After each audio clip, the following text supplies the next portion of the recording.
வணக்கம் உறவுகளே, நம்ம எள்ளுருண்டை செஞ்சாச்சுங்க. அத்தைக்கு இன்னும் சாம்பிள் கொடுக்கவே இல்லை. இன்னைக்கு அத்தைக்கு கொடுக்க போறோம். அத்தை சாமியா இங்க வாங்க மக்களே. இன்னைக்கு வந்துட்டு அத்தைக்கு எள்ளுருண்டை கொடுக்க போறாங்க. இந்த எள்ளுருண்டை சாப்பிட்டு பாருங்க எப்படி இருக்குன்னு சொல்லிட்டுங்க.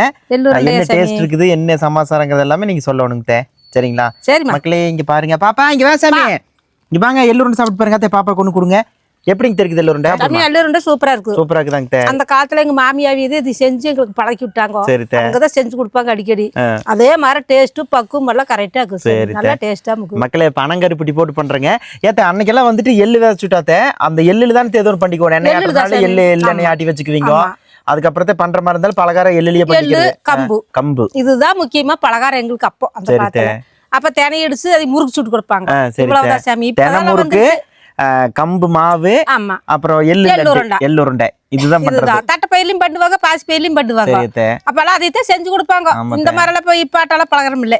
அப்பெல்லாம் இந்த நாட்டு பொருள் இந்த விவசாயத்துல என்ன வருதோ அதோட பலகாரம் தான் நாங்க சாப்பிட்டு பெருசானோம். சரி, அது சரி. அந்த தைரியம் உங்களுக்கு இன்னைக்கு வர சரி இல்ல, நானும் எள்ளுருண்டை தின்னு இப்படி ஆயிடும். அன்னத்து விலை உங்களுக்கு எல்லாம் கொஞ்சம் கம்மியா தான் இருக்கு. எங்களோட விலை எல்லாம் உங்களுக்கு கம்மியா தான் இருக்கு. சரி சரி, சாப்பிடுங்க பாப்பா. சாப்பிட நல்லா இருக்குதா? சரி சாப்பிடுங்க. சாப்பிடுமா? சாப்பிடு. சரித்தே, கொண்டு போய் சாப்பிடுங்க. ரொம்ப பலமா இருங்க. நல்லா தைரியமா இருக்கலாம். Bye by.